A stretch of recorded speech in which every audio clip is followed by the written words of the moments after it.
नमस्कार दोस्तों, BCD take के इस भाग में आपका फिर से स्वागत है। इस भाग में मैं La1S का टीयर डाउन करने जा रहा हूं और आपको ये बताने जा रहा हूं कि कैसे इसका LCD स्क्रीन बदलें, कैसे इसकी बैटरी बदलें, कैसे इसका USB पोर्ट बदलें, कैसा इसका कैमरा और फिंगरप्रिंट स्कैनर बदलें। तो आइए देखते हैं इसका टीयर डाउन वीडियो।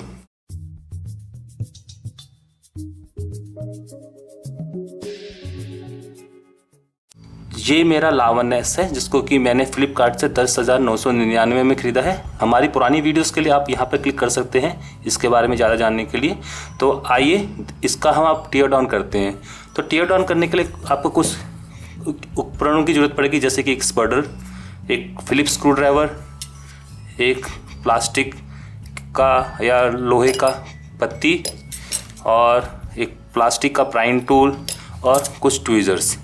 तो इसको टीयर डाउन करने के लिए आपको सबसे पहले तो इसमें से सिम कार्ड को निकालना होगा और जैसे ही आप सिम कार्ड को निकाल लें तो आप इसका टीयर डाउन प्रोसेस शुरू कर सकते हैं। तो टीयर डाउन करने के लिए आपको इस LCD स्क्रीन को पीछे वाली एल्युमिनियम बॉडी से निकालना होगा।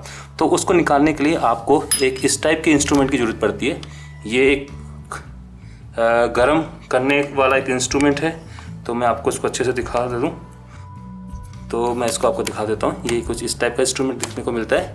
हालांकि ये एक LCD स्क्रीन सेपरेटर है जिसको कि मैंने 80 डिग्री सेल्सियस टेम्परेचर पर सेट किया है। आप गर्म हवा का भी इस्तेमाल कर सकते हैं। तो इसका टीयर डाउन करने के लिए आप इस फ़ोन को 80 डिग्री सेल्सियस हॉट प्लेट पर या 80 डिग्री सेल्सियस किसी गर्म तवे पर इसको रख लीजिए और कम से कम 5 मिनट तक इसको गर्म कीजिए। तो ये घड़ी है सामने चल रही है, आप देखते रहिए कि जैसे ही 5 मिनट हो जाएंगे तो ये इतना गर्म हो जाएगा कि मैं इसकी LCD स्क्रीन को इस सक्शन कप के मदद से खींच के निकाल सकता हूँ। तो 5 मिनट पूरे हो चुके हैं। तो एक बार तापमान देख लेते हैं उतारने से पहले। ये करीबन 55 तक 60 पहुँच चुका है, आप देख सकते हैं 60 पहुँच चुका है।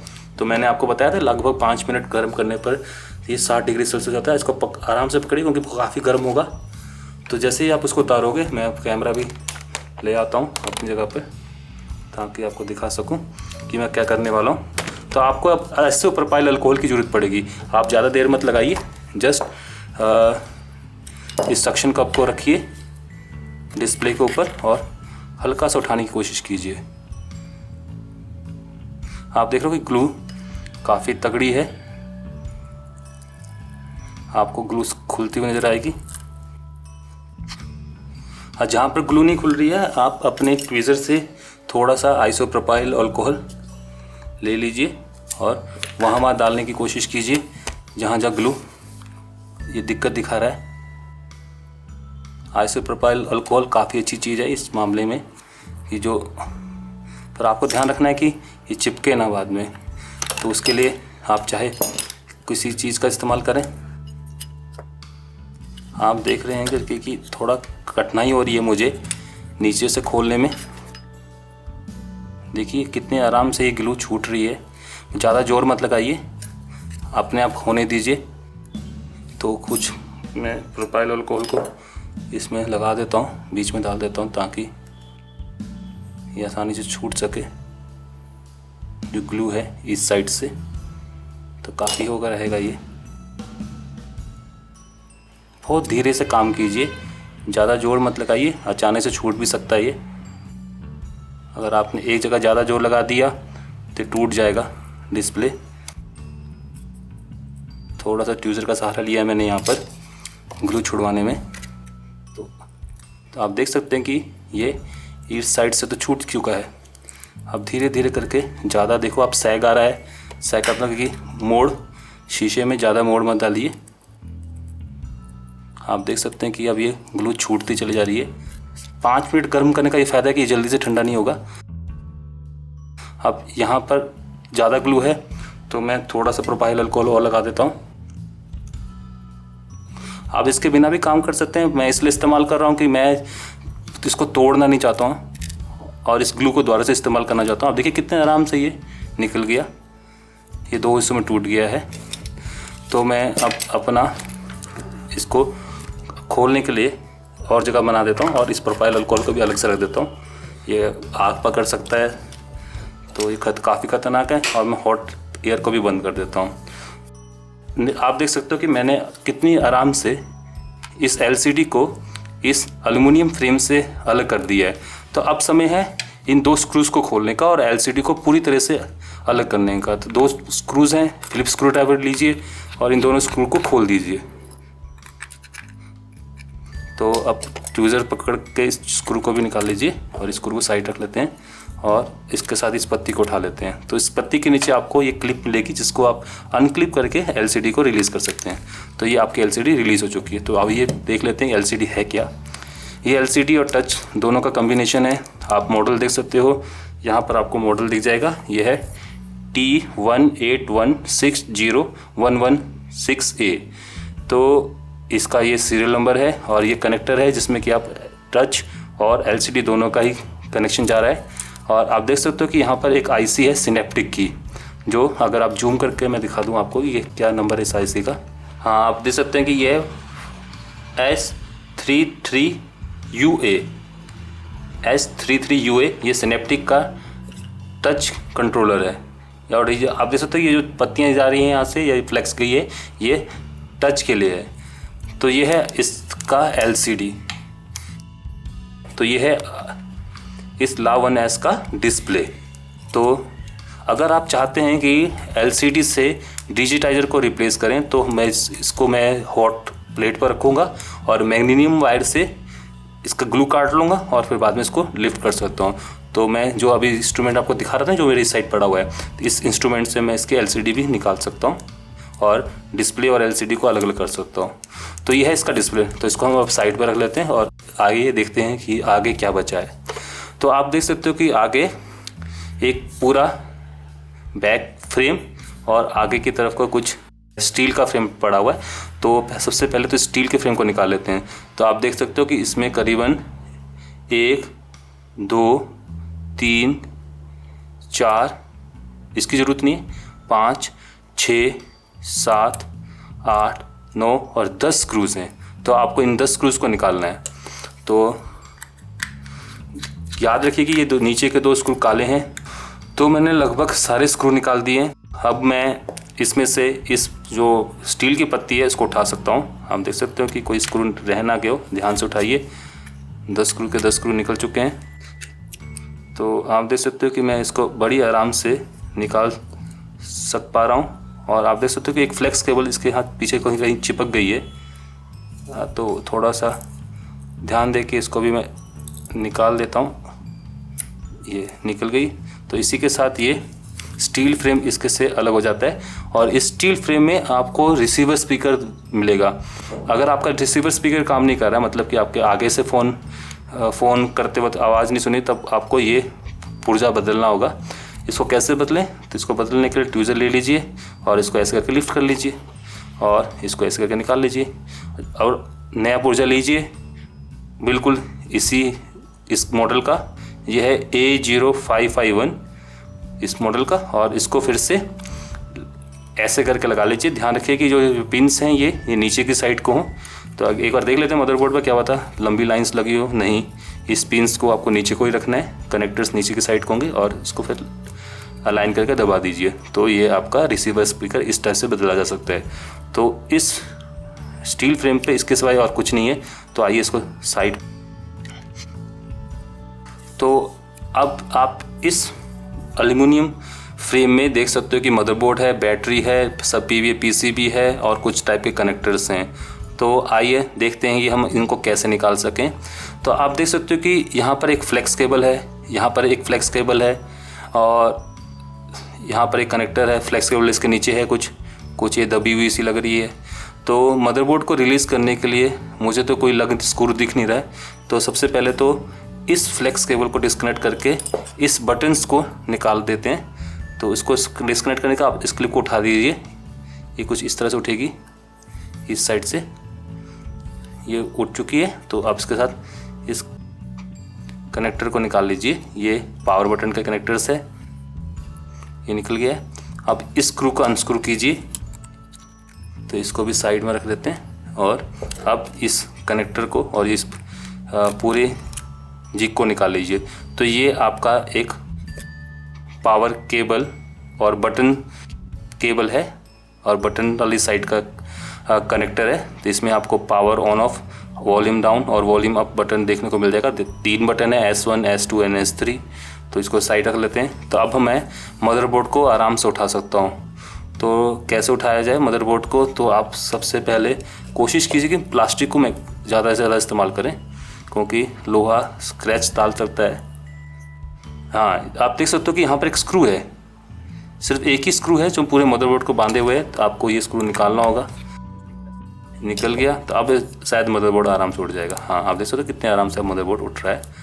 तो इसको निकालने के लिए अब आप, जब आपको कंफर्मेशन हो जाए कि आप कुछ नहीं है, आराम से आप उठा सकते हो, तो आप लोहे का इस्तेमाल कर सकते हो।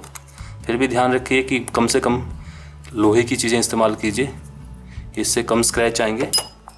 अब जैसे कि आप देख सकते हो कि मैं इसको उठाने में मुझे अभी भी कुछ लग रहा है कि कहीं पर कुछ नहीं, कहीं कुछ नहीं है, बस एक रिबन कनेक्टर यहाँ को पड़ा हुआ है। तो आप देख सकते हो कि मैंने इस मदरबोर्ड को यहाँ से उठा के इसको लिफ्ट कर लिया है। तो अब आराम से मैं इस फ्लेक्स केबल को डिस्कनेक्ट कर सकता हूँ, ज़रूरत तो नहीं है। ऐसे ही मैं कैमरे को भी निकाल सकता हूँ, ये पीछे का रियर कैमरा है। तो बहुत आराम से निकालिए, बेटर है कि इसको डिस्कनेक्ट कर लीजिए। तो ये डिस्कनेक्ट हो चुका है और पीछे से इन फ्लेक्स को भी डिस्कनेक्ट कर लीजिए। ये फ्लेक्स इसकी होगी, सब PCB की, और ये बैटरी की। तो बैटरी की फ्लेक्स को ध्यान रखें कि हमेशा प्लास्टिक की ही चीज़ों से डिस्कनेक्ट करें, और साथ में ये 3G 4G एंटीना वाली केबल को भी डिस्कनेक्ट कर दें। तो इस तरह से ये पूरा मदरबोर्ड रिलीज हो जाएगा। तो आइए देख लेते हैं इस मदरबोर्ड को भी एक बार अच्छे से। तो इस मदरबोर्ड में पीछे की साइड पीछे की साइड तो नहीं है, आगे की साइड है, और ये है पीछे की साइड। तो आगे की साइड में आपको फ्रंट कैमरा मिल जाएगा। तो इसको निकाल लेते हैं। तो ये है इस फ़ोन का फ्रंट कैमरा 5 मेगापिक्सल का। तो देख सकते हो कि ये रबर गैस्केट से प्रोटेक्टेड है और काफ़ी सुंदर डिज़ाइन में लग रहा है। इसका पार्ट नंबर ये रहा, और अगर आप देखें तो ये है OLS5FO2, ये इसका सीरियल नंबर है। तो आप इस पार्ट को ऑर्डर कर सकते हैं कि जब आपका आगे का कैमरा वर्क ना करे। तो आइए इसको साइड में रख लेते हैं। तो ये जो रियर कैमरा है वो पीछे की साइड को लगा हुआ है, आप बड़ी ध्यानपूर्वक तरीके से इसको निकाल सकते हैं। तो ये है रियर कैमरा, ये ऑटो फोकस के साथ आता है। ऑटो फोकस चेक करने के लिए आप ट्विजर लीजिए और इसको दबा के चेक करिए, अगर हिल रहा है तो ऑटो फोकस है। तो ये इसका पार्ट नंबर है LE1360EODLP, और इसका मॉडल नंबर तो कुछ ऐसा लिखा नहीं है, 1551417 कुछ इस टाइप का मॉडल नंबर है। कोई मैन्युफैक्चरर के बारे में नहीं बता रखा है इस पार्ट से। तो अगर आपका रियर कैमरा ख़राब हो जाए तो आप इस पार्ट को ऐसे बदल सकते हैं। नया कैमरा लीजिए, इसको इस टाइप से अलाइन कीजिए, दबा दीजिए, और ये तैयार हो जाएगा इस्तेमाल करने के लिए। तो आइए मदरबोर्ड को फिर देखते हैं दोबारा से। तो अगर मैं थोड़ा सा जूम इन कर लूँ तो मैं मदरबोर्ड को ध्यान से देख सकता हूँ। तो ये है इस फ़ोन का मदरबोर्ड आगे की साइड से। तो आगे की साइड में आपको 3.5 मिलीमीटर हेडफोन सॉकेट है, और यहाँ पर कुछ LED सी टाइप की दिख रही हैं। तो क्या ये LEDs हैं? हाँ, ये कुछ नोटिफिकेशन LEDs हैं। ये दो या 3 कलर्स में आती हैं। ये प्रॉक्सिमिटी और एम्बिएंट लाइट सेंसर है। ये आपका आईआर ब्लास्टर है, जिससे आप टीवी के रिमोट की तरह इस्तेमाल कर सकते हो। इसका कंट्रोलर है। ये कनेक्टर है आगे के कैमरे के लिए, ये कनेक्टर है आपके बटन्स के लिए, और जिसमें आप देख सकते हैं कि कुछ मेटल शील्ड है जिसके नीचे कुछ कंपोनेंट या IC छुपे हुए हैं। तो मैं इसको खोल के भी दिखाऊंगा इसके नीचे क्या है। और ये जो आपकी ये सिम ट्रे है, इसके अंदर भी कुछ कंपोनेंट छुपे हुए हैं। और ये बैटरी कनेक्टर है, और ये LCD कनेक्टर है। LCD और डिजिटाइजर यहाँ कनेक्ट होते हैं। और अगर इस साइड से देखें मदरबोर्ड को, तो इस साइड में आपको एक माइक्रोफोन दिख जाएगा, जो कि सेकेंडरी माइक्रोफोन है नॉइज़ कैंसलेशन के लिए। और ये कुछ कनेक्टर पैड है, कुछ LED की तरह दिखने को लग रहा है। और यहाँ रिसीवर स्पीकर के कनेक्टर्स हैं। ये रिसीवर स्पीकर तो आगे की साइड को है। ये कुछ ये कुछ और एंटीना कनेक्टिंग पैड्स हैं यहाँ पर लगते हैं कुछ। और ये है 3.5 मिलीमीटर हेडफोन सॉकेट का पीछे का हिस्सा। यहाँ पर भी कुछ टेस्ट पॉइंट्स हैं, कुछ सामान और कुछ आईसीस इस मेटल शील्ड के अंदर दबे हुए हैं। इसके अंदर भी कुछ है, इसके अंदर भी कुछ है। ये फिंगरप्रिंट स्कैनर है और फिंगरप्रिंट स्कैनर यहाँ पर कनेक्ट हो रहा है मदरबोर्ड के। तो अगर आपका फिंगरप्रिंट स्कैनर वर्क नहीं करता है तो आप इसको ये पुर्जा बदलना होगा। तो कैसे बदलें इस पुर्जे को? ट्वीज़र लीजिए, आराम से ट्वीज़र को कोशिश कीजिए कम से कम स्क्रैच करते हुए। ये देख सकते हो कि ये बहुत तगड़ी ग्लू के साथ चिपका हुआ है। तो ऐसा तो नहीं है कि हम इसको निकाल नहीं सकते, निकाल तो हम हमेशा सकते हैं।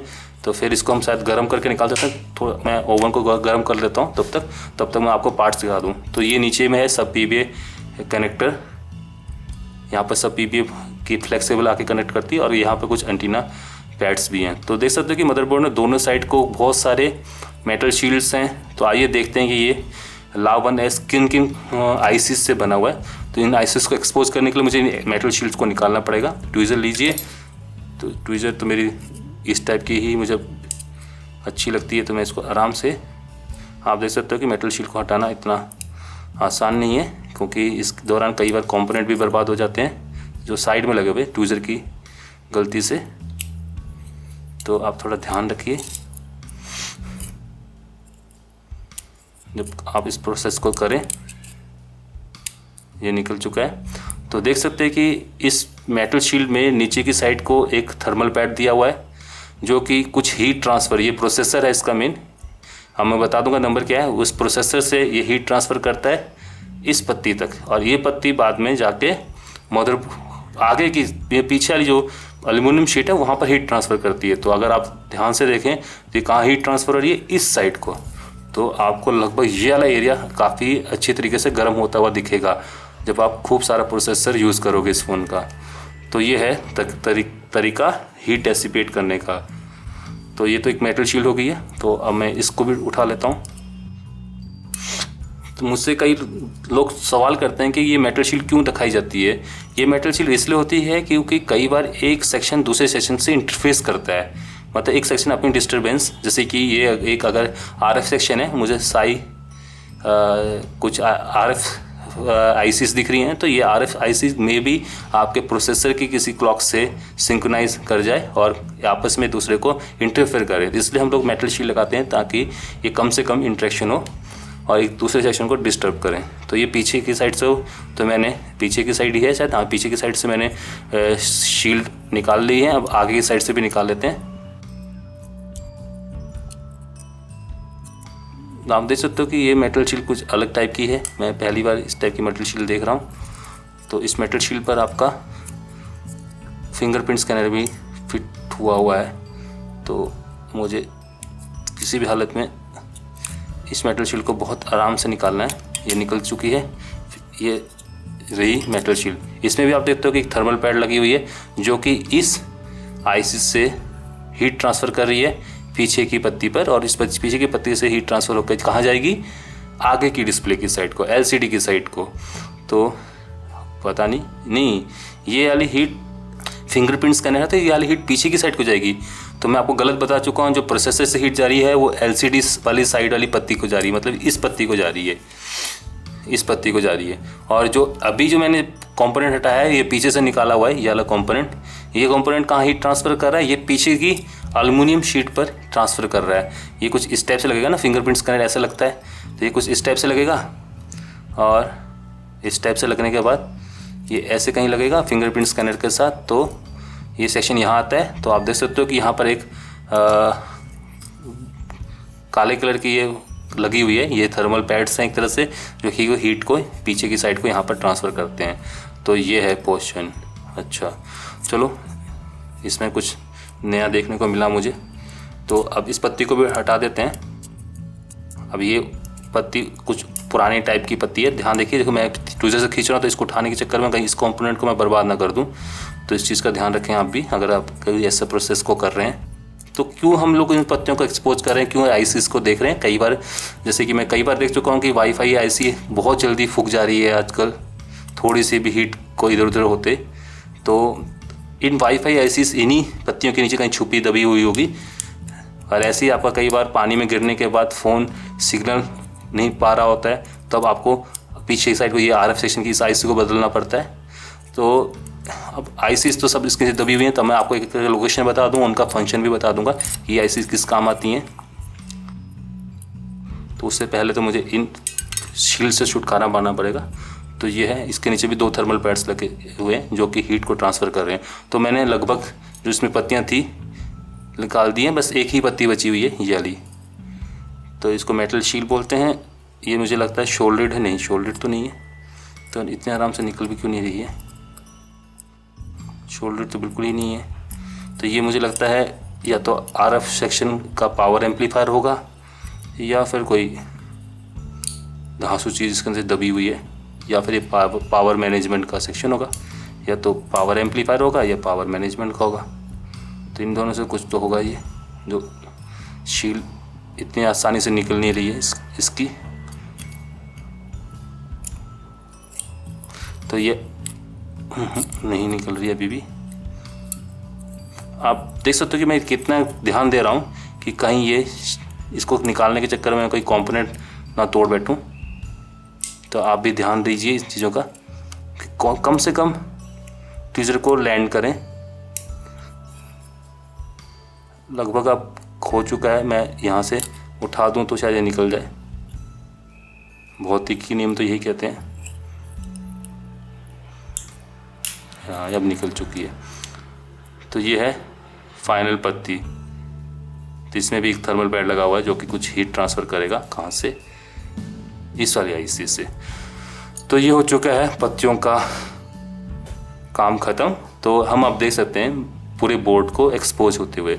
हाँ, कुछ थर्मल पैड्स लगे हुए हैं तो मैं इनका भी सफाई कर दूं। ट्वीज़र को, चपटी ट्वीज़र इसके लिए ज़्यादा बढ़िया होती है। इसको यहाँ रख देता हूँ ताकि आपको इन आईसीज के नंबर भी बता सकूं। इसको भी यहाँ चिपका देता हूँ। तो ये है मदरबोर्ड पूरी तरह से एक्सपोज होते हुए। तो अब इन मदरबोर्ड्स में मैं पहले किस साइड से, इस साइड से आपको बताता हूँ क्योंकि इस साइड से ही मैंने शुरुआत की थी। तो इस साइड से अगर आप मदरबोर्ड को देखें तो सबसे बड़ी आईसी आपको यहाँ देखने को मिलेगी। तो ये है, ये कुछ रैम टाइप की दिख रही है, यह इस 32 GB की रोम है, रैम या रोम है स्काई हाइनेक्स की। तो आप देख सकते हैं कि ये एक रोम है 32 GB की H9CKNNNDATMU। तो ये है मेमोरी। तो कई बार आपका अगर फ़ोन ख़राब हो जाए तो अगर आप डाटा एक्सट्रैक्ट करना चाहते हो तो इस चीज़ को आप निकाल लीजिए। इसको निकालना इतना आसान नहीं है। पहले मदरबोर्ड की थिकनेस देख लेते हैं। थिकनेस काफ़ी अच्छी है, तो आप अच्छी हीट इस मदरबोर्ड को दे सकते हो। तो आपको उससे पहले, निकालने से पहले, इस ग्लू है इसमें लगी हुई है आईसी को प्रोटेक्ट करने के लिए, आपको इसको निकालना पड़ेगा। तो उसको निकालने के बाद, साफ़ करने के बाद ही आप इस आईसी को उठा सकते हैं। तो ये जो आपकी मेमोरी है एक तरह से सील्ड है मदरबोर्ड के साथ। तो इसकी जो सपोर्टिंग आईसी है यहाँ पर आप देख सकते हो कि ये है BQ25890, इसका कंट्रोलर है। तो इस साइड है आपकी मीडियाटेक की, आप देख सकते हो ये पावर मैनेजमेंट सेक्शन है, मीडियाटेक MT6331P, जो कि एक फास्ट चार्जिंग को सपोर्ट करता है। इसका ऑसिलेटर यहाँ लगा हुआ है। तो ये देख सकते हैं कि बहुत बड़े बड़े कैपेसिटर्स हैं। ये पावर सेक्शन है, तो बैटरी, चार्ज और सारे सेक्शन को पावर देना इसका काम है। अगर आपका फ़ोन ऑन नहीं हो रहा है या शॉर्ट दिखा रहा है तो आपको इस आईसी को बदलना पड़ेगा।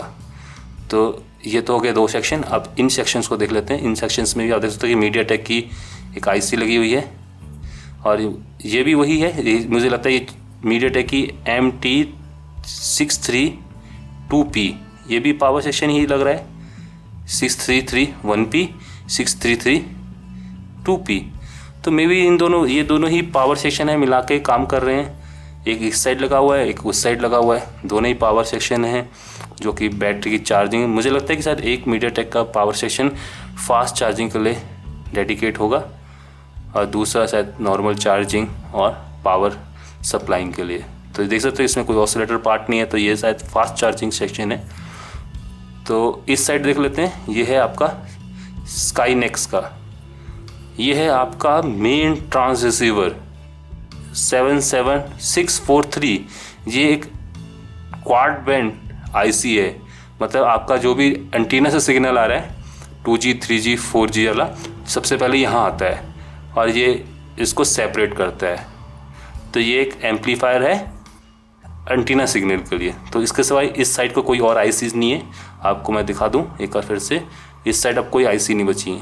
तो इस साइड को आप देख सकते हो कि इस साइड पर रोम है, 2 पावर मैनेजमेंट आईसी है और एक आरएफ सेक्शन है। तो आप इसको पलट कर देखते हैं कि दूसरी साइड को क्या है। अब दूसरी साइड को अगर आप देखें तो आपको इस साइड को देखने को मिल जाएगा। जो ये सेक्शन है ये है मीडियाटेक 6630QP। अब मुझे इसके बारे में कुछ ज़्यादा नॉलेज नहीं है ये क्या है। एक सपोर्टिंग इसके साथ एक ऑसिलेटर भी दिया हुआ है, इंडक्टर भी है काफ़ी बड़ी। तो मुझे इसके बारे में कुछ ज़्यादा आइडिया नहीं। आप इंटरनेट पर सर्च कर सकते हो इस MT6630QP को और देख सकते हो कि ये किस काम आ रही है। और इस साइड को अगर आप देखा जाए तो ये तो डेफिनेटली आप देख सकते हो कि मीडियाटेक का ही आईसी है। और ये है, इसके बारे में मैं ज़्यादा नहीं जानता, पर मुझे इतना मालूम है कि शायद ये भी कोई आरएफ सेक्शन से रिलेटेड आईसी है। तो इसको पढ़ना इतना आसान नहीं हो रहा है क्योंकि रिफ्लेक्शन को ही देख के मैं यह है MT6169V, ये वाली आईसी 6169V है। तो अब मैं इसके बारे में भी ज़्यादा नहीं जानता हूँ, पर आप इसको इंटरनेट पर सर्च कर लीजिए कि MT6169V किस काम आती है। तो उस हिसाब से सेक्शन को आप डायग्नोस करते हैं। ये तो वाईफाई आईसी है 77916, ये वाली आईसी है। और अब इस बड़े सेक्शन में देख लेते हैं। तो आप देख सकते हो कि यहाँ पर एक बहुत बड़ी चिप लगी हुई है THGBMFG8C41BAIR। ये 3GB रैम है इस फ़ोन की। और शायद हीलियो प्रोसेसर इसी के नीचे लगा हुआ है, या यहाँ पर होगा या इसके नीचे होगा। नहीं, हीलियो प्रोसेसर इसके नीचे है, रोम के नीचे लगा हुआ है यहाँ पर। और इस जस्ट इसी के उल्टी साइड को यहाँ पर आपका ये मेमोरी चिप है। आप देख सकते हो कि कैसे इसको बनाया गया है। अभी भी फ्लक्स इसके ऊपर लहराता हुआ नज़र आ रहा है। तो ये है इसकी मेमोरी। इसके सिवाय इसके सपोर्टिंग आईसी आप देख सकते हो कि छोटे छोटे आईसीज और भी हैं इसके साथ। यहाँ पे एक आईसी लगा हुआ है, ऑडियो वीडियोस के काफ़ी काम आएगा। तो ये है इस सेक्शन मदरबोर्ड का इस साइड वाला हिस्सा, जो पीछे की फिंगरप्रिंट साइड वाला हिस्सा है, और ये है आगे की साइड वाला हिस्सा। तो ये है इस लाव 1S का मदरबोर्ड। तो मैं अब जूम आउट करके एक बार पूरे मदरबोर्ड को आपको दिखा दूं तो आप एक बार खुद देख सकते हो कि ये एक हिस्सा हो गया और ये है दूसरी साइड का हिस्सा। तो आइए इसको अब साइड में रख लेते हैं तो और देखते हैं कि अब इसके सिवाय इस फ़ोन में क्या बचा हुआ है। जूम आउट और करना पड़ेगा। तो इस फ्रेम में अब आप देख सकते हो कि कुछ एंटीनास कनेक्टर्स पैड्स हैं, कुछ एंटीनास तो इस वाले पोर्शन में दबे हुए हैं। तो ये लगता है प्लास्टिक का है। एक बार इसको, हाँ ये आप देख सकते हो प्लास्टिक का पोर्शन है। तो ये पोर्शन एंटीनास के लिए बनाया गया। ऐसे ही नीचे वाला पोर्शन भी एंटीनास के लिए होगा जब हम इस सेकंड पीसीबी को खोल के देखेंगे। तो अगर आपकी फ़ोन में वाइब्रेटर मोटर काम नहीं कर रही है, आवाज़ नहीं कर रही है, तो आपको इस चीज़ को बदलना होगा। इस चीज़ को बदलने के लिए आपको बहुत बारीक ट्वीज़र का इस्तेमाल करना पड़ेगा। ट्वीज़र लीजिए, तो ध्यान दीजिए कि ये इतने आराम से निकलेगी नहीं। अगर आप कोशिश करें पहले मोटर को निकालने की और उसके बाद फिर फ्लेक्स निकालने की, तो ये कोशिश आपकी फ्लेक्स केबल को तोड़ सकती है, क्योंकि झटके से जब मोटर ग्लू छोड़ेगी तो झटका जाके उस फ्लेक्स पे भी लग सकता है। तो फिलहाल यहाँ पर आप देख सकते हैं कट दे रखा है इसको निकालने के लिए। बहुत प्यार से इसको उठाने की कोशिश करें। हो सके तो पीछे से हीट का भी प्रयोग कर सकते हैं। आप देख सकते हैं कि निकल चुका है। अब देखिए कि मैं इसको अगर ज़बरदस्ती उठाने की कोशिश करूं तो ये फ्लेक्स केबल टूट सकती है। तो मैं इसको आराम से नीचे से ट्वीज़र डाल के उठाने की कोशिश करता हूं। तो आप देख सकते हैं कि ट्वीज़र की मदद से मैं इसको आराम से निकाल सकता हूं इस फ़ोन से। तो ये हो गया वाइब्रेटर मोटर सेपरेट।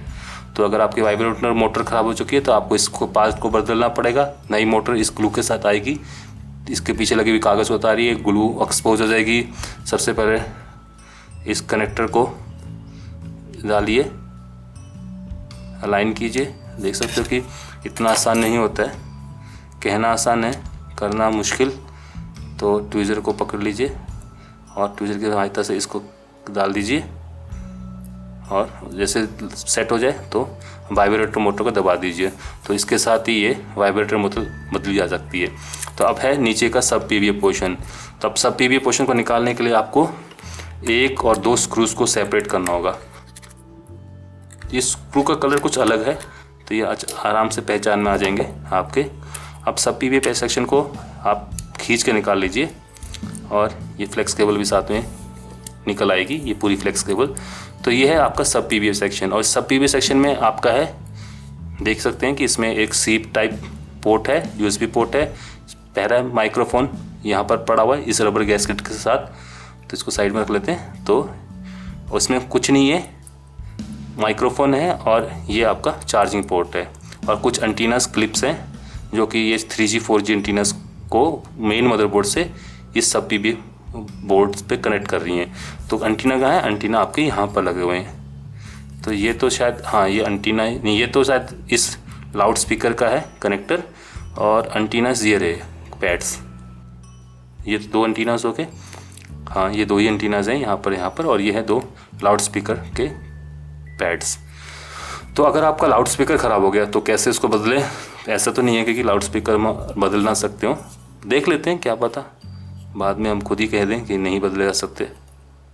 कोशिश करने में क्या जाता है। लाउड स्पीकर ये रहे आपके।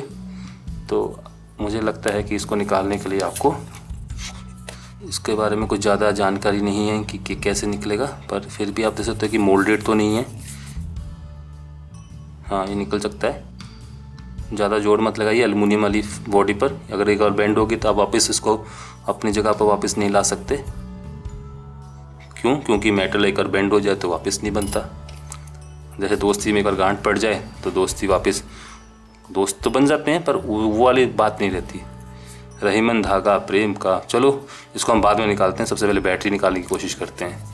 तो ये है ली टीवी की बैटरी। अब आइए, हमने बहुत सारी इसके स्पेसिफिकेशन डिब्बे पर पढ़ ली हैं। तो देखिए है कौन सी बैटरी। बैटरी का मॉडल नंबर है LT55C और ये 3000 mAh की बैटरी है, 11.5 वाट आवर मिनिमम इसकी पावर रेटिंग है और ये लिथियम आयन बैटरी है। अगर आप बैटरी बदलना चाहते हैं तो यहाँ पर कोई पुलिंग टैग होगा, आप देख सकते हैं ये पुलिंग टैग है एक तरह का। तो आप इसको खींचना है और इसको खींचते ही आपकी बैटरी रिलीज़ हो जाएगी। तो कैसे, मैं दिखा देता हूँ। इसको आप ऐसे उठाइए, पीछे को कीजिए थोड़ा सा यहाँ पर और इसको ज़ोर से खींच दीजिए। तो इसको मैं खींचना नहीं चाहता हूँ कि मैं बचाना चाहता हूँ, कि मैं चाहता हूँ कि मैं इसको फिर से इस्तेमाल कर सकूँ। तो मुझे क्या करना होगा इसको बचाने के लिए? तो मैं अपने इस पत्ती से बैटरी को धीरे धीरे उठाने की कोशिश करता हूँ। तो बेहतर है कि मैं इसको थोड़ा गर्म कर लूँ, साथ में इस को भी गर्म कर लेता हूँ ताकि मैं ये भी निकाल सकूँ थोड़ा सा अपना। दोनों को रख देता हूँ। तो फिर मैं टाइमर देख सकते हो कि आप इस समय 43 मिनट्स हो चुके हैं मुझे इस टेयर डाउन को करते हुए। लगभग ये फिंगरप्रिंट स्कैनर वाला पोर्शन तो इतना गर्म हो चुका होगा कि मैं इसको निकाल सकूं। देख सकते हैं कि निकलता है कि नहीं निकलता। ये निकल तो सकता है, ऐसा तो कुछ नहीं है कि ना निकले। तो इसके लिए मैं स्कार्पिन ब्लेड का इस्तेमाल कर सकता हूँ। ठीक है, वाली साइड से मत पंगा लीजिए क्योंकि आप लेने के देने पड़ जाएंगे, वहाँ से इस्तेमाल किया तो आपने। मैं सब जगह बना रहा हूँ, बाकी काम तो मैं उसी से करूँगा अपनी ट्वीज़र से। आप देख सकते हैं कि ये पत्ती बहुत जल्दी ठंडी भी हो जा रही है, गर्म करने का कोई फ़ायदा नहीं हो रहा ज़्यादा।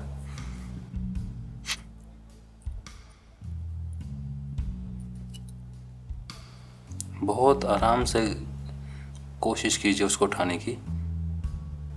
थोड़ा सा और गर्म कर लेते हैं ताकि निकालना आसान हो जाए।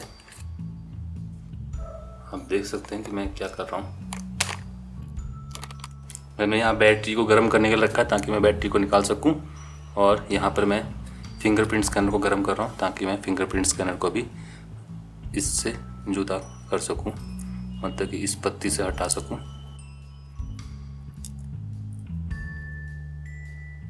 बहुत ही तगड़ी ग्लू है। अब ये देख सकते हैं ये निकल चुका है। बहुत ही तगड़ी ग्लू से चिपका रखा है। आप देख सकते हो कि ग्लू फट गई है तब जाके कहीं ये निकली। मैं इसको, ग्लू तो नहीं है, ये कपड़ा है ग्लू से लपटा हुआ। तो ये है इसका फिंगरप्रिंट स्कैनर। तो अगर आपका फिंगरप्रिंट स्कैनर वर्क नहीं कर रहा है तो आपको ये पार्ट बदलना होगा। तो ये है पार्ट फिंगरप्रिंट स्कैनर। तो पार्ट नंबर आपको यहाँ देखने को मिल जाएगा, आप इसको स्कैन कर लीजिए। तो ये आपको बदलना होगा फिंगरप्रिंट स्कैनर में। तो जैसे आपको ये पार्ट रिप्लेसमेंट पार्ट मिल जाए तो आप इस पार्ट को वापस ऐसे लगाइए। ये 2 पॉइंट जो है ना, ये जो छेद हैं, ये इस दोनों छेदों से मैच करने चाहिए। तो आपको जो भी करना है बड़े प्यार से करें स्टिकर उतारने के बाद, क्योंकि डबल साइड एडहेसिव बहुत ज़्यादा स्ट्रॉन्ग है। तो इसको अच्छे से दबा भी लीजिए साथ में। तो इस तरीके से आप इस पार्ट को बदल सकते हैं। बस एक ही चांस है, ज़्यादा छेड़छाड़ मत कीजिए, जो है उसी से खुश रहिए और ये आपका तैयार हो जाएगा। तो अब मैं बैटरी निकाल देता हूँ। काफ़ी टाइम से मैंने इस बैटरी को गर्म करने के लिए रखा हुआ है। आप देख सकते हो कि काफ़ी गर्म हो चुका है। टेम्परेचर भी मैं दिखा दूँ कितना हो चुका है। बैटरी फट सकती है इतने ज़्यादा टेम्परेचर, मतलब ये 78 डिग्री सेल्सियस पहुँच चुका था लगभग। ये इतना गर्म हो चुका कि मैं अब आराम से इस बैटरी को उठा सकता हूँ। तो सक्शन कप से मैं कोशिश करता हूँ पहले, क्योंकि टेम्परेचर काफ़ी हाई है तो आराम से उठ जाएगी। देखिए कितने आराम से उठी। ये पुलिंग टैग भी देख रहे हो आप, मैंने बताया था आपको, ये पुलिंग टैग दोनों साइड लगा हुआ है। इन पुलिंग टैग को हटा के उठा के भी मैं बैटरी को आराम से अलग कर सकता था, पर मेरे पास ओवन है तो मैं उसका इस्तेमाल कर रहा था।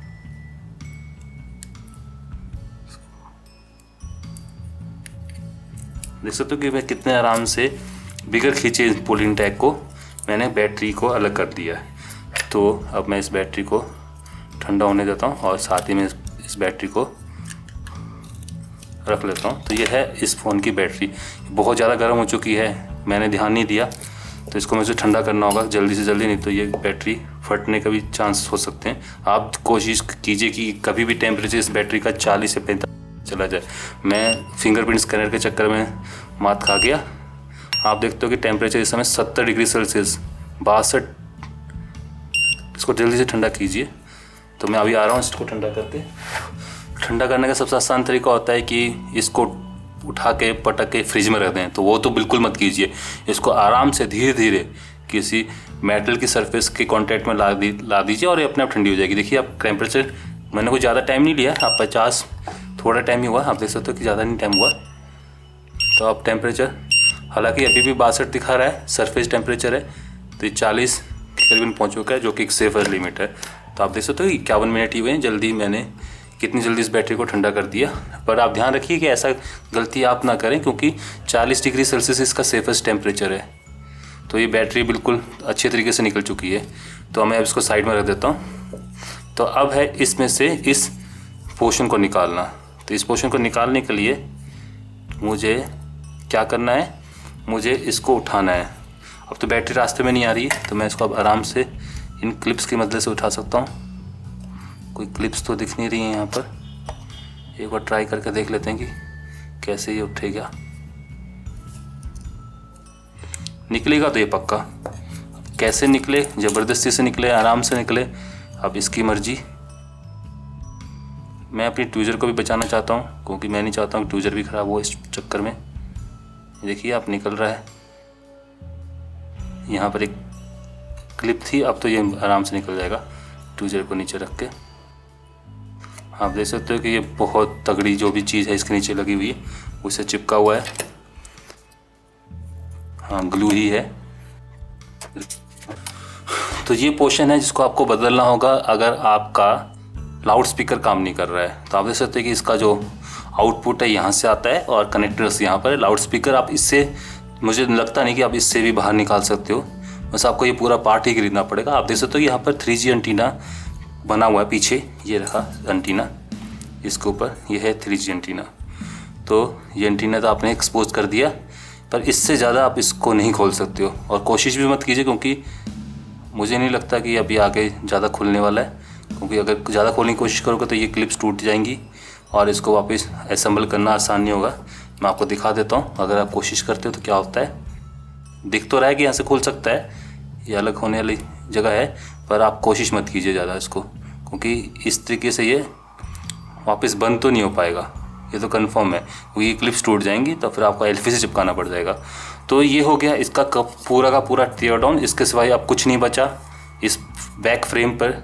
ये भी मैं बता चुका कैसे निकाल कर बदला जा सकता है, ये भी बता चुका हूँ और ये भी बता चुका हूँ। तो इसके साथ ही ये पूरी डिसअसेंबली कंप्लीट होती है, टियर डाउन कंप्लीट होता है। तो आइए मैं जूम आउट कर देता हूँ और आपको एक एक करके इसके सारे पार्ट्स बता दूँ कि ये किस किस चीज़ों से बना हुआ है।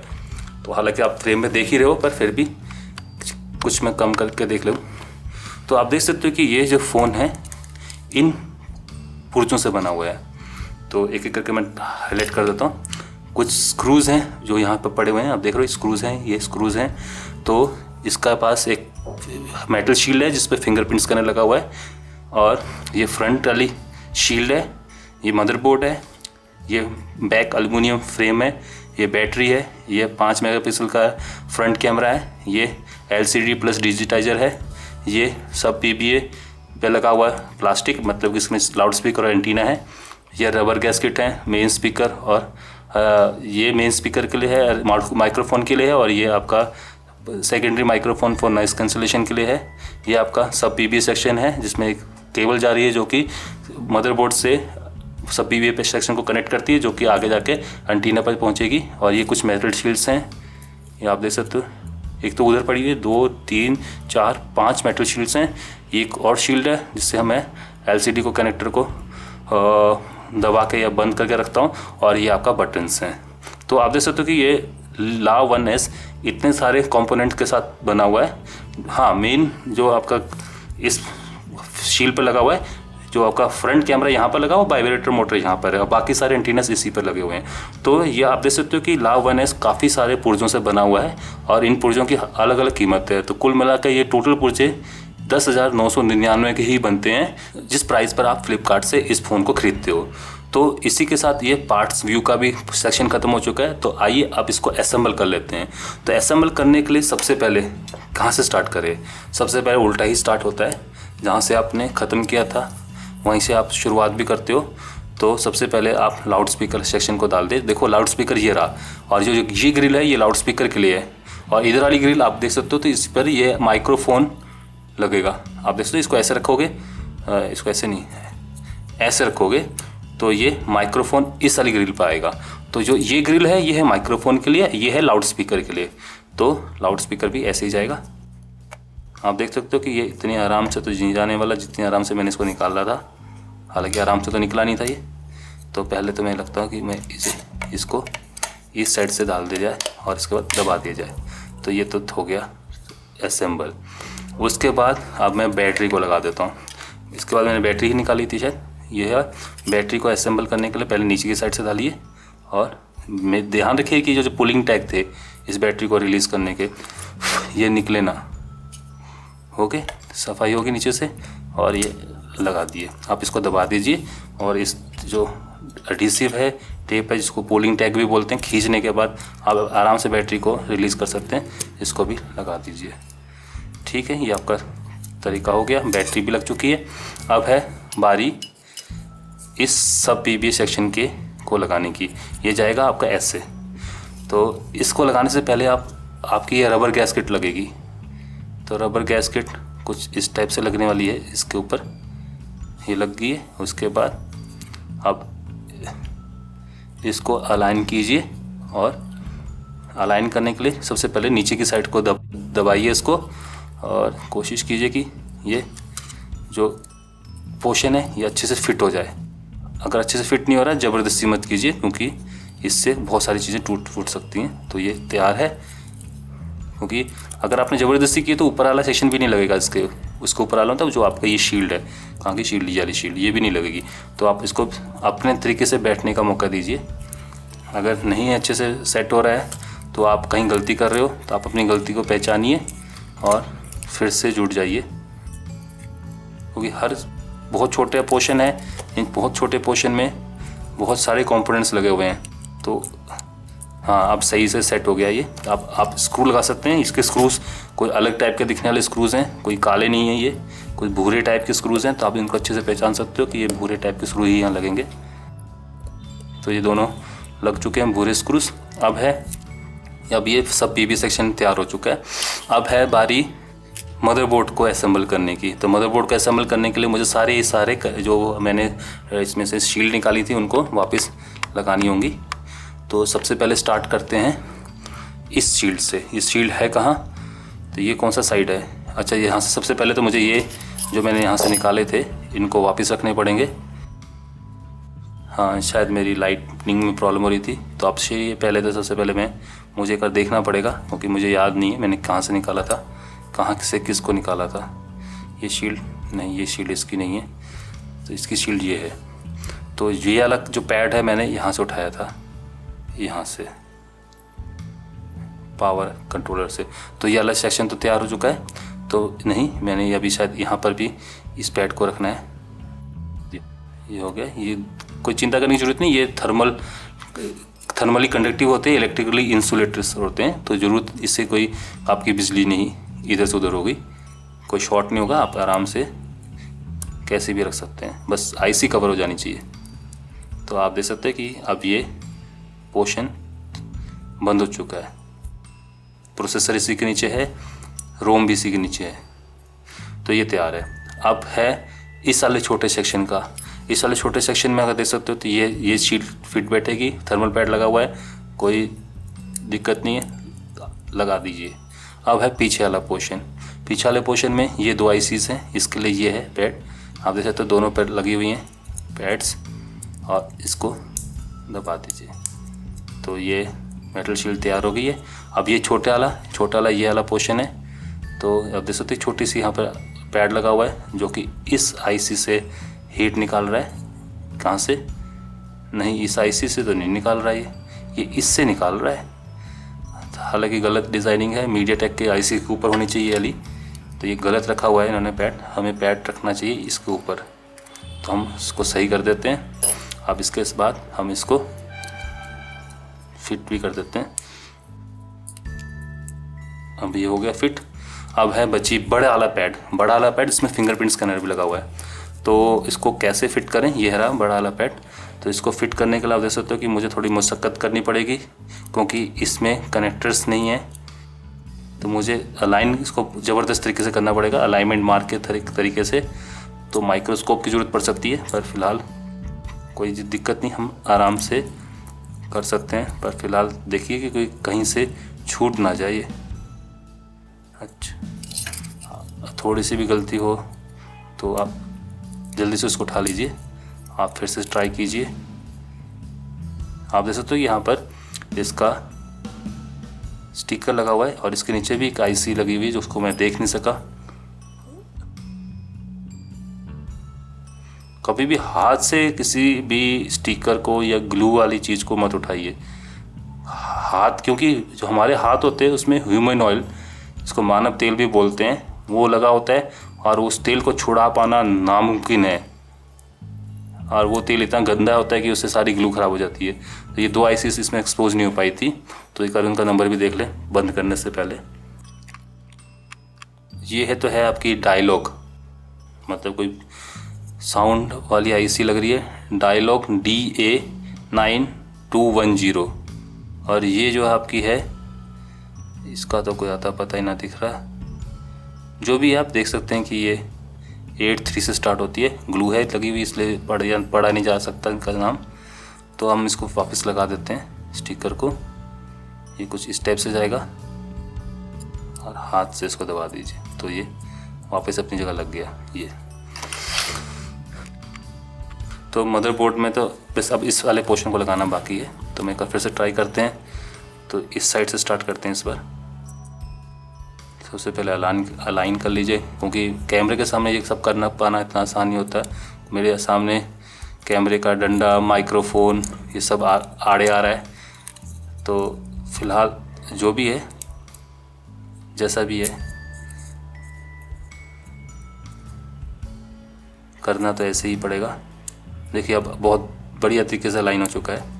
बस यहाँ से दिक्कत नहीं, यहाँ से भी हो चुका है। अब ये आराम से देख सकते हो सारी क्लिप्स लग चुकी हैं, बस यहाँ से दिक्कत। हाँ, अब ये भी लग चुका है, तो ये बढ़िया तरीके से अलाइन हो चुका है। तो अब साथ में इस फिंगरप्रिंट कनेक्टर को भी दबा लगा देते हैं, तो ये देख सकते हैं ये भी तैयार हो चुका है। तो मदरबोर्ड है तैयार लगने को। लगाने से पहले एक बार गैस्केट्स को ध्यान से देख लें। मेरी लाइट की प्रॉब्लम बार बार सामने आ जा रही है। तो ये हो गया माइक्रोफोन, सेकेंडरी माइक्रोफोन का गैस्केट। उसके सिवाय मुझे लगता नहीं कि अब कुछ बचा हुआ है, सारी चीज़ें लग गई। ये तो बाद में लगेगा मदरबोर्ड के। तो लगभग सब चीज़ें वापस मदरबोर्ड पर लग चुकी हैं। तो अब इसके साथ ही मैं सबसे पहले इस फ्लेक्स को कनेक्ट करता हूँ यहाँ पर।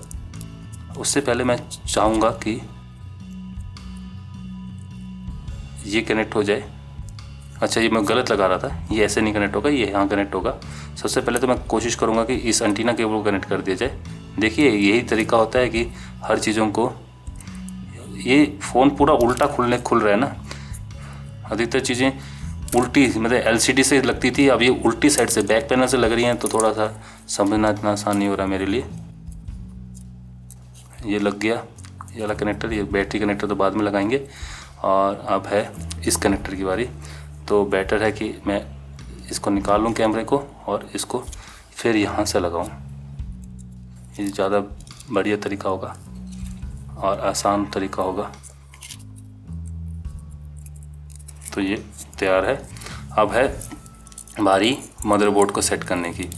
तो पहले चेक कर लीजिए कि बैटरी वाली फ्लेक्स तो नीचे ना आ रही हो, बस एक यही फ्लेक्स है जो आड़े आ सकती है। उसके बाद इस कैमरे को अलाइन कर दीजिए।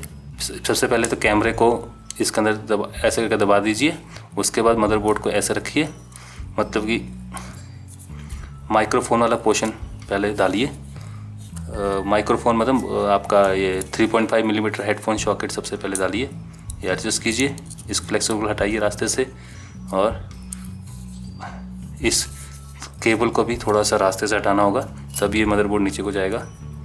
इसको इस स्टेप से इसके रास्ते से हटा दीजिए और अब दबा दीजिए। तो आप देख सकते हैं कि मदरबोर्ड अब आराम से नीचे जा चुका है, तो कोई दिक्कत नहीं है। अब मदरबोर्ड का एक स्क्रू था, उसको भी लगा देते हैं। तो ये हो चुका है मदरबोर्ड रेडी। अब बैटरी को भी कनेक्ट कर देते हैं। तो इसके साथ ही ये वाला सेक्शन तो तैयार हो चुका है। अब है बारी फ़ोन को एक बार चेक करने की। अच्छा, इससे पहले एक ये चीज़ बच गई, इसको भी लगा दें। ये है फ्रंट का कैमरा, इसको यहाँ लगेगा। ये हो गया फ्रंट वाला कैमरा भी। तो बंद करने से पहले, क्योंकि ये ग्लू के साथ चिपकता है, तो एक बार इसको ऑन चेक भी कर लें कि ये ऑन हो भी रहा है कि नहीं हो रहा है। ये होगी फ्लेक्स केबल। अब मैं इसको ऑन करने के लिए मुझे ग्राउंड के साथ इसको शॉर्ट करना है ध्यान से। तो ये ऑन हो चुका है ली टीवी। तो आप देख सकते हैं कि ये अब ऑन हो चुका है। तो फ़िलहाल मैं इसको कर देता हूँ डिस्कनेक्ट और आगे बढ़ता हूँ इस असेंबली प्रोसेस में। तो आप देख सकते हो कि सब कुछ बढ़िया चल रहा है, टच सब कुछ बढ़िया चल रहा है। तो मैं अब आगे बढ़ता हूँ। तो आगे का जो है सिनेरियो ये है कि मुझे अब ये फ्लेक्स जो बटन केबल्स हैं उसको कनेक्ट करना है। तो सबसे पहले मैं कनेक्टर को तो इसको डालने से पहले इस कनेक्टर को ओपन कर लेते हैं, क्योंकि ये जा नहीं रहा है। तो इसका मतलब ये कनेक्टर नीचे गिरा हुआ है। तो इसको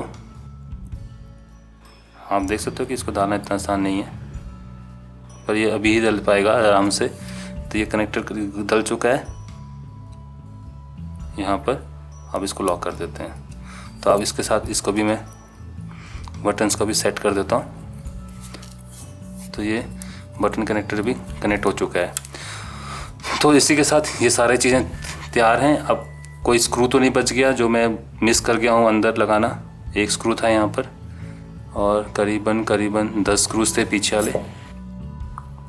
तो सबसे इससे पहले कि मैं बंद करूँ, तो मैं जो स्क्रू इसका है उसको लगा देता हूँ। यहाँ पे स्क्रू इसका अपना स्क्रू है, तो इसको लगा दिया। अब है इस शील्ड को लगाना। तो ये शील्ड ऐसे जाएगी। ये जो रिसीवर स्पीकर है पोर्शन है, ये ऊपर की साइड को लगेगा। तो इसको लगाने के लिए आप इसको ऐसे एडजस्ट कीजिए। तो इसको एडजस्ट करने से पहले मैं पहले का फ्लेक्स केबल को एडजस्ट कर लूँ, क्योंकि ये जो आपकी ये कंटीना केबल है ना, एंटीना केबल है, जो कि नीचे वाली सब पीबी बोर्ड से होके ऊपर वाले बोर्ड पर जा रही है। तो उसको एक बार एडजस्ट कर लो, इस खांचे में डाल देते हैं ताकि ये आड़े ना आए बाहर वाली मेटल शील्ड के। आप देख सकते हो कि कितने आराम से अलाइन हो गई है। अब है इस मेटल शील्ड को लगाना, तो अलाइनमेंट ऐसे ही वैसी रहेगी। ये वाला जो कनेक्टर है ऊपर को फेस करेगा, और जैसे फेस करेगा तो इसको दबा दीजिए। ज़्यादा जोर मत लगाइए क्योंकि ये अपने आप एडजस्ट हो तो ज़्यादा बढ़िया है। जैसे आप देख रहे हो कि यहाँ पर कुछ दिक्कत आ रही है, इसका कारण क्या हो सकता है। चलिए, वो कोई दिक्कत तो नहीं है, सही से लग गया है कनेक्टर। कट की आवाज़ तो सब जगह से आ गई है, तो इसका मतलब ये सही है। अब इसके साथ ही मैं इन स्क्रूज़ को लगाना शुरू करता हूँ। ये पहला बड़ा ब्लैक स्क्रू नीचे को जाएगा यहाँ पर,